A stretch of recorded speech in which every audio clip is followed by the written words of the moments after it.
Certains Allemands ne cherchent pas seulement à provoquer un schisme dans l'Église, mais aussi à ruiner la réputation bien méritée d'intelligence des habitants de ce pays. Par exemple, le doyen de la cathédrale de Münster a déclaré que si l'ensemble des réformes souhaitées par ces catho-protestants, acceptation de l'idéologie LGBT, l'idéologie du genre, le sacerdoce féminin, acceptation de l'intercommunion, tout le monde puisse recevoir la communion, que si cela n'est pas fait, les gens quitteront l'église. Mais où est le cerveau de ce monsieur? Où sont ses neurones? Où est son intelligence? Si c'était le cas, ceux qui quittent l'église catholique iraient à l'église luthérienne qui leur offre tout cela et bien plus encore. Et pourtant, cela ne se produit pas. Au contraire, l'église luthérienne perd plus de croyants chaque année que les catholiques. Ainsi, la raison pour laquelle les gens quittent l'église est qu'elle n'accepte pas l'ensemble de la réforme catho-protestante, c'est évidemment un mensonge. Pourtant, il continue à le dire. Mais il y a plus. Une célèbre théologienne allemande a déclaré que si on n'accepte pas le sacerdoce féminin, on commet un crime de racisme. Ne pas accepter le sacerdoce féminin est du racisme. Cette dame que l'on dit très brillante, eh bien, cette dame vient de créer une nouvelle race. Ce n'est plus blanc ou noir de tel ou tel pays, non. Maintenant, les femmes appartiennent à une autre race. Car si tu n'acceptes pas le sacerdoce féminin, tu es un raciste. Les femmes sont d'une autre race. Il ne faudra pas longtemps à cette dame pour dire d'un jour à l'autre, que les femmes sont d'une autre espèce. Je le répète, il y a des Allemands qui sont déterminés non seulement à créer un schisme, mais aussi à nier la réputation bien méritée que les Allemands sont très intelligents.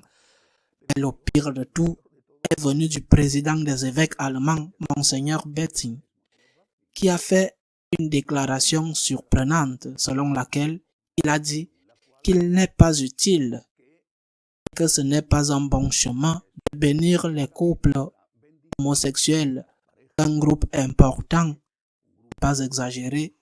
Le prêtre a annoncé qu'il effectuera le 10 mai prochain. Il n'est pas utile de bénir les couples homosexuels. Bien, je suis sûr que le Vatican est intervenu, que cette déclaration de Betting a été faite comme un accord minimum, parce que Betting n'a pas dit que ceux qui font cette bénédiction auront des sanctions canoniques. Eh bien, ce n'est pas utile. Mais en même temps, le président des évêques allemands a annoncé que le 15 mai, dans une célébration multitudinaire, écuménique avec des catholiques et des luthériens, quiconque voudra recevoir la communion pourra le faire. Il l'a dit calmement, celui qui veut recevoir la communion recevra la communion. Les luthériens qui veulent recevoir la communion recevront la communion selon leur conscience. C'est ainsi qu'ils iront à la communion. Pour Monseigneur Betting, il est pire de commettre un péché que de le bénir. En d'autres termes, si bénir un péché, selon la définition de la Congrégation pour la doctrine de la foi, si bénir un péché est mauvais, il sera toujours bien pire de commettre un péché. Eh bien non, il est contre la bénédiction des couples homosexuels, mais il est en faveur de commettre un sacrilège. Parce que le fait que tout le monde puisse communier selon sa conscience, les gens d'autres religions, ou qui que ce soit, parce que peut-être même les athées y vont, le fait que tout le monde puisse communier, qu'il puisse recevoir le corps et le sang du Seigneur, qui le veut, c'est un sacrilège. Nous avons atteint un point de non-retour. Nous avons atteint un point où une ligne rouge va être franchie. Un point où nous ne pouvons vraiment plus accepter. Si l'on permet, sans que rien ne se passe, aux protestants ou à qui le veut, selon sa propre conscience, à chacun de faire ce qu'il veut, de communier avec Jésus dans l'Eucharistie, Cela, je le répète, est un point de non-retour. Ce sera un scandale pour des millions de catholiques. Le prestige et l'autorité du pape seront sérieusement compromis. Le pape François va-t-il entrer dans l'histoire comme le pape qui n'a rien fait alors qu'un tel sacrilège a été annoncé, médiatisé et encouragé? Est-ce que quelqu'un réalise l'immense gravité de ce qui pourrait arriver? Et par-dessus tout, l'offense faite à notre Seigneur, c'est le Seigneur. Il est la chose la plus sacrée, la plus grande, la plus importante que nous ayons dans l'Église catholique. C'est le Seigneur. Nous croyons en sa présence réelle dans l'Eucharistie. Et ici, personne ne va bouger.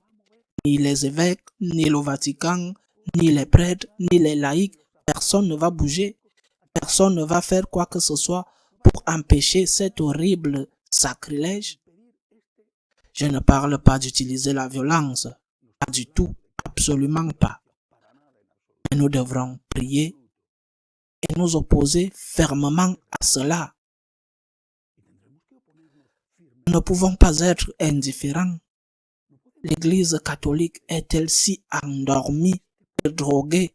Une petite partie d'entre elles dit qu'un sacrilège va être commis, elle va l'encourager et que rien ne se passe. Je répète encore une fois, c'est une ligne rouge. Que personne ne s'étonne que des choses terribles se produisent si cela se produit et si cela est autorisé. Que personne ne soit surpris parce que c'est un défi. Ce n'est pas n'importe quoi, c'est violer, laisser la chose la plus sacrée que nous ayons. Que personne ne s'étonne donc que cela se produise sans que les autorités n'interviennent. Les conséquences sont très graves. Prions. Nous avons besoin de prier. Prions. Prions pour le Seigneur. Implorons le Seigneur pour que ce sacrilège n'ait pas lieu. Ou, si cela doit arriver, que ce soit au moins avec le désaveu explicite et manifeste de ceux qui sont autorisés à le faire. Notons que la Congrégation pour la doctrine de la foi l'a déjà fait. Elle a déjà déclaré que cela ne pouvait pas être fait. Et le Conseil pontifical pour l'unité des chrétiens l'a déjà dit. Ils l'ont déjà dit. Ce n'est pas qu'ils ne se sont pas prononcés. Ils se sont déjà prononcés. Mais maintenant, ils vont le faire.